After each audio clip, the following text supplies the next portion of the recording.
মানে স্যাৰ আপুনি মিত্ৰতাৰ কথা কৈছে নেকি স্যাৰ সেইটো কথা মই বুজি পালো স্যাৰ কিন্তু স্যাৰ আপুনি নিৰ্দলীয় হৈ পেলাই এইবোৰ সৰ্বদলীয় ৰূপ লৈছে স্যাৰ ৰাইজে দেখিলে কি বুলি ক'ব স্যাৰ ৰাইজৰ কথা তুমি মোক নকবা বুজিছা এই ৰাইজ সোপাই হ'ল জটকুটৰ মূল এমখা তোমাৰ ওলাই আহিলে য'তে ত'তে তোমাৰ ইভিএমৰ বুটাম টিপিলে আৰু এমখাটো তোমাৰ এটাও ভোট দিবলৈ নাহিলে ঘৰতে সোমাই তোমাৰ টিভিটো চাই থাকিলে আৰু এই ৰাইজ সোপাই বুজিছা এই আমাৰ দৰে নেতাবিলাকক পাগল কৰি পেলাইছে সেইকাৰণে বুজিছা এইবাৰ মই ৰাইজক এটা শিক্ষা দিম বুলি ভাবিছো এই ইলেকশ্যনৰ পাছত সেইকাৰণে মই এটা বেলেগ পলিচি হাতত লৈছো বাপেকে আপোনাৰ পলিচিটোনো কি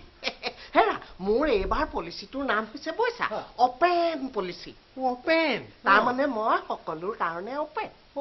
এয়া চোৱা এয়া হ'ল তোমাৰ ফাৰ্ষ্ট ফ্ৰণ্ট এয়া হ'ল তোমাৰ ছেকেণ্ড ফ্ৰণ্ট এয়া হ'ল তোমাৰ থাৰ্ড ফ্ৰণ্ট আৰু এয়া হ'ল দেখিলা লুঙি ফ্ৰণ্ট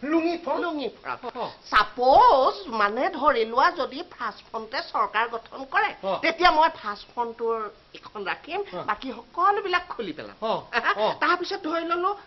ছেকেণ্ড ফ্ৰণ্টে যদি তোমাৰ কেনেবাকে চৰকাৰ গঠন কৰে তেতিয়াহ'লে মই এইখন ৰাখিম বাকী সকলো খুলি পেলাম আৰু ধৰি ললো থাৰ্ড ফ্ৰণ্টে চৰকাৰ গঠন কৰিলে তেতিয়া মই এইখন ৰাখিম বাকী সকলোবিলাক খুলি পেলাম আৰু লুঙি ফ্ৰণ্টেতো চৰকাৰ গঠন কৰিলে কথাই নাই মন্ত্ৰী নেপালেও পইচা একেবাৰে আঁতৰৰ কাৰবাৰত লাগি যাম বাপেকে তেতিয়া ছাৰ আপুনি একেবাৰে আমোল মোলাই থাকিব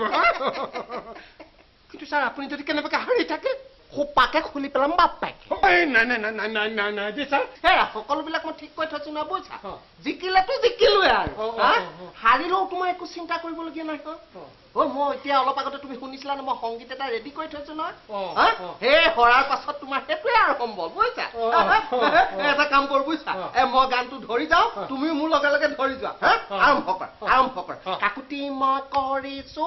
চৰণতে ধৰিছো দিয়া মোকে এটকা দিয়া মাটি বাৰী বিকিলো ইলেকশ্যন খেলিলো অহাবাৰকে ভোটটো দিয়া কাকুতি মই কৰিছো চৰণতে ধৰিছো দিয়া মোকে টকা দিয়া